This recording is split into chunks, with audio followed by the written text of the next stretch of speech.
안녕하세요. 소아청소년과 전문의 정유미입니다. 우선 지난번 동영상 정답부터 말씀드리겠습니다. 문제 19. 세계보건기구의 모유수유와 이유식 지침에 맞지 않는 것은 1. 생후 6개월부터 이유식을 시작한다. 2. 2돌 이상 젖을 먹인다.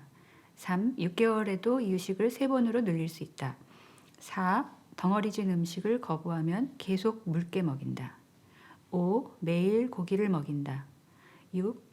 아플 때는 부드럽고 아이가 좋아하는 음식을 먹인다. 정답은 4번입니다.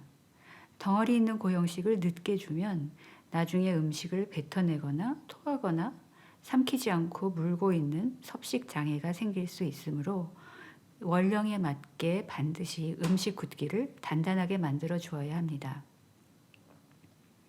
오늘은 산후조리원 모자동실법에 대해 알아보겠습니다. 산후조리원 모자동실법이 있다는 것 알고 계셨나요? 모자보건법 제15조 20이랑 모자동실 운영이 바로 그것입니다. 모자보건법은 1조부터 28조까지 있습니다. 그중 15조가 산후조리업에 대한 내용이고 2019년 1월 15일에 신설된 15조 20이랑 모자동실 운영에서 산후조리업자는 임산부와 영유아의 정서 안정을 도모하고 감염이나 질병을 예방하기 위하여 임산부와 영유아가 같은 공간에서 함께 지낼 수 있는 모자동실을 적정하게 제공할 수 있도록 노력하여야 한다고 규정하고 있습니다.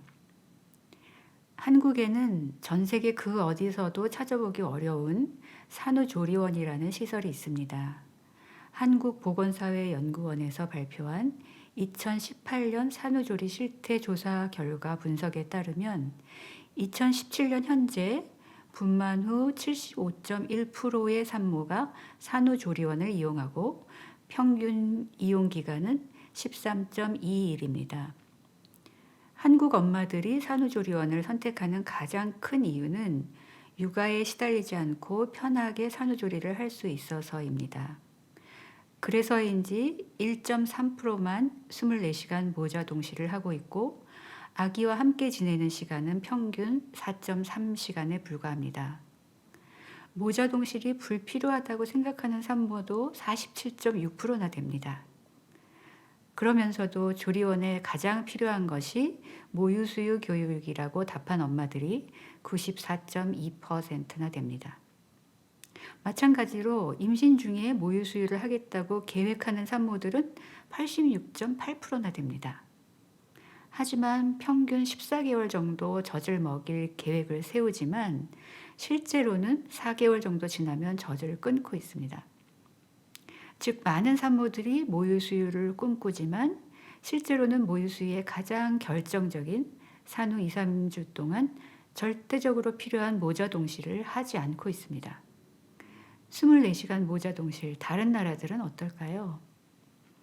아일랜드 95.9%, 영국 89%, 미국 73.8% 등에서 24시간 모자동실을 하고 있습니다. 2015년에 발표된 산후조리원 적정 운영 기준 마련에 관한 연구에서는 극소수 존재하는 일본 산후조리원을 조사한 적이 있습니다. 일본 조리원은 산모의 휴식이 아니라 퇴실 후 집에 돌아가서 엄마가 자립해서 스스로 육아를 할 수 있도록 수유 방법을 배우고 아기와 생활 리듬을 맞출 목적으로 24시간 모자동실로 운영됩니다. 한국에서도 극히 드물지만 24시간 모자동실을 하고 있는 산후조리원이 있는데 처음에는 엄마가 두려워해서 자꾸 도움을 요청하지만 시간이 지날수록 아기와 함께 지내는 것에 적응한다고 하였습니다. 특히 감염 관리에 효과적이고 모자동실이 잘 되고 있는 조리원에서는 그로 인해서 추가 인력이 별로 필요하지 않다고 보고하였습니다. 또 2013년 한국의 모유수유 실천 양상과 영향 요인 및 정책 과제에 따르면 산후조리원을 이용한 산모들이 분만 후 첫 6개월간 완전 모유수유율과 혼합수유를 포함한 모유수유율이 모두 낮은 것으로 나타났습니다. 한국의 분만 후 완전 모유 수유율 추이도 이러한 모자 분리 현상과 무관하지 않을 것입니다. 즉 2012년 이후 한국은 다른 나라와 달리 특이하게도 완전 모유 수유율이 생후 1주보다 2주, 3주가 되면 점점 더 높아집니다. 제왕절개 분만율이 높고 거의 모자 동실을 하지 않는 병원과 산후조리원 환경 때문에 첫 1, 2주의 모유 수유율이 낮다가 가정에 돌아간 후에야 증가하는 것으로 분석되었죠. 2000년 이후 점차 증가하던 완전 모유 수유율과 6개월 모유 수유율이 2012년 이후 급격히 감소된 이유 중 하나가 산후조리원의 모자 분리와 유축 수유, 분유 보충 때문일 것으로 판단됩니다. 산후조리원에서 편하게 조리하기 위해서 2주 동안 아기와 떨어져 지낸 다음에 1년 이상 모유 수유하는 것이 가능할까요? 두 번째로는 감염 예방을 위해 모자 동실이 얼마나 중요한지 알아보겠습니다. 최근 대구와 천안 산후조리원에서 RSV 집단 감염이 발생하였습니다. 예전에도 비슷한 일이 있었고 그때 연구 논문이 대한주산회지 2016년에 발표된 적이 있죠. 경북 단일 산후조리원에서 발생한 RSV 집단 감염이 그것입니다.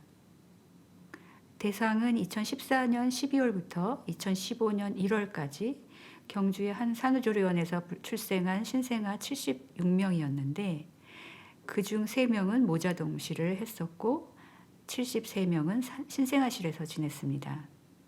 표 1에서 보시다시피 모자동실을 했던 아기들 3명은 RSV에 감염되지 않았었죠. 이 논문은 저체중 출생아뿐만 아니라 조리원 내 정상 신생아에게도 모자동실 사용을 적극 권장해야 한다고 결론지었습니다. 신생아 감염 예방을 위해서도 산후조리원 모자동실이 꼭 필요합니다. 부디 모자보건법 제15조 21 산후조리원 모자동실 운영 조항에 따라서 산후조리원에서 24시간 모자동실이 일반화되기를 바랍니다.